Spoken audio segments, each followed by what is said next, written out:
በስመ አብ ወወልድ ወመንፈስ ቅዱስ አሐዱ አምላክ አሜን። አለመቀበል።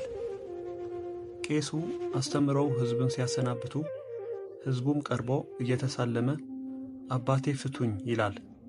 በዚህ ጊዜ ሌባው እኪሳቸው ውስጥ ገብቶ ይንጎዳጎዳል። እርሳቸውም ሕዝቡን እያሰናበቱ ስለነበር ምንም ሊያደርጉት አልቻሉም።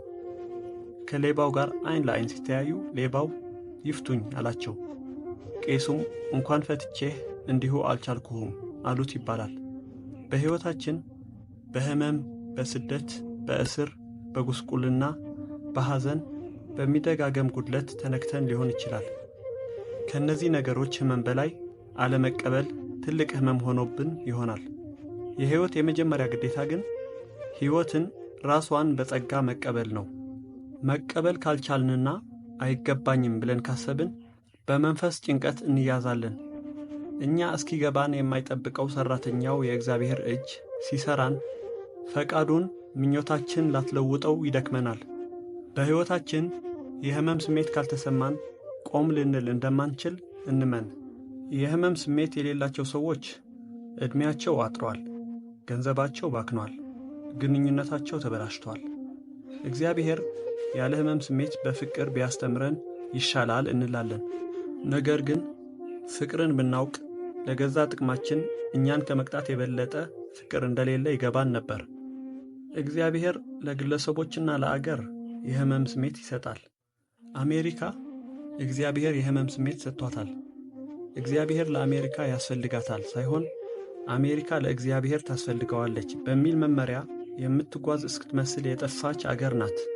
ከመስከረም 1 የሽብርተኞች ጥቃት በኋላ ግን የአሜሪካ ሕዝብ መንፈሳዊ ሕይወቱን ለመመርመር ጊዜ አግኝቷል። በሰው ረሃብ የተያዙት አብያተ ክርስቲያናትም በምዕመናን ተጨናንቀው ነበር። ከዚህ ጥቃት በኋላ እንኳን በአሜሪካ በለንደን ያሉ አብያተ ክርስቲያናት ባለፉት ዘመናት ያላዩትን የሰው ብዛት አስተናግደዋል። እግዚአብሔር ብቻ የት ቦታ ሲመቱ አቤት እንደሚሉ፣ የት ቦታ ሲኮረኮሩ እንደሚስቁ ያውቃል። ዳኛው ፊሽካው ሲነፋ የሚሯሯጡ ተጫዋቾች ሁሉ አደጋ መኖሩን ገብቷቸው ይቆማሉ። እግዚአብሔርም ከጥፋት መንገዳችንን እንድንመለስ የማስጠንቀቂያ ደወል ያሰማናል። የሚበጀው ቆም ብሎ ማስተዋልና ንስሐ መግባት ነው። እግዚአብሔር ለኢትዮጵያና ለሕዝቦቿ የሕመም ስሜት ሰጥቷታል። ከተመለስን ትልቅ ጸጋ ነው። ካልተመለስን ግን ለእኛው ነው የሚብሰው። እኛ ኢትዮጵያውያን ከእውነት ጋር ላለመገናኘት ተጠንቅቀን የምንጓዝ በከንቱ ትምክህት የተሞላን ሆነናል። ለእውነቱ የምንመሰክር ቢመስለንም እውነቱ ግን ለእኛ አይመሰክርም። ምንም ቢሆን እግዚአብሔር ኢትዮጵያን ጥሎ አይጥላትም እያልን ከንስሐ ዘግይተናል። ግን እግዚአብሔር ለዓላማው ጨካኝ ስለሆነ የቃል ኪዳኑን ሕዝቦች እስራኤልን እንኳ ጥሏል።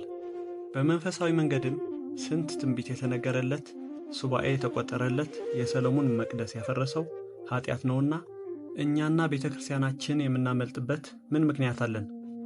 ንስሐ መግባት ባህላችን ይሁን። በድያለሁ ማለት እንደ መሸነፍ አንቁጠረው። በእውነት ንስሐ መግባትን የምንጠላበት አንዱ ነገር ሕመም እንዲሰማን ስለማንፈልግ ነው። በእርግጥ ኀጢአትን ማስታወስ፣ ማዘን፣ መጸጸት፣ መቆርቆር ያማል፣ ግን ፎስ አለው።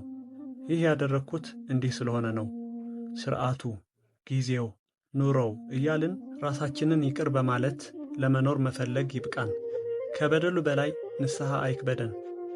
አንድ አባት ኀጢአትህን አስበህ ብትጸጸት እግዚአብሔር ይረሳልሃል፣ በድለህ እንዳልበደለ ብትሆን ግን እግዚአብሔር አስቦ ይቀጣሃል ብለዋል። ምድራችን በደም ረክሳለች፣ ቤተ ክርስቲያንም በኀጢአተኞች ተደፍራለች። መሪዎችም የወጡበትን መሰላል ጥለዋል። ሰራዊትም ወገኑን ለዘመናት አስጨንቋል። ሕዝቡም አብሮ መኖር እያቃተው አብሮ ለመዋጋት ቋምጧል። ደብተሮችም በጥንቆላ ፍቅር አብደዋል። ታላቁ ታናሹን በልቷል። በአደባባይም እግዚአብሔር የለም ያልን ሕዝቦች ብንሆንም እንደ ግለሰብ እንጂ እንደ አገር የተመለሰ እስካሁን የለም። በሩዋንዳ 1 ሚሊዮን ሕዝብ ያለቀበት እልቂት ዘግናኝ ነው። በሱናሚም አደጋ ከ250 ሺህ ሕዝብ በላይ አልቋል። በአገራችን ግን ከዛሬ 40 ዓመት በፊት በተነሳው ረሃብ በአንድ ዓመት ውስጥ 1 ሚሊዮን ኢትዮጵያውያን ረግፈዋል። በቀይ ሽብር ዘመንም የብዙ ወጣቶች ሬሳ በአደባባይ ወድቋል። ከቅርብ ዓመት በፊትም በኢትዮጵያ የእርስ በርስ ጦርነት ከሚሊዮን በላይ ወገኖች አጥተናል፣ ረግፈዋል። ዛሬም በማይድን በሽታ ብዙዎች እያጣን ነው። ፊታችን በሐዘን ጠቁሯል። ይህ ሁሉ እግዚአብሔር የሰጠን የሕመም ስሜት ነው። ዓይናችን ይቅርታ አግኝታ በጎ እንድታይ፣ ጆሮአችን ምሕረት አግኝታ በጎ እንድትሰማ ፈጥነን ንስሐ እንግባ። አንድ ሰው እግዚአብሔር ዝም ከሚለን በቁጣው እንኳን ቢናገረን ይሻላል ብሏል። ወስብሐት ለእግዚአብሔር።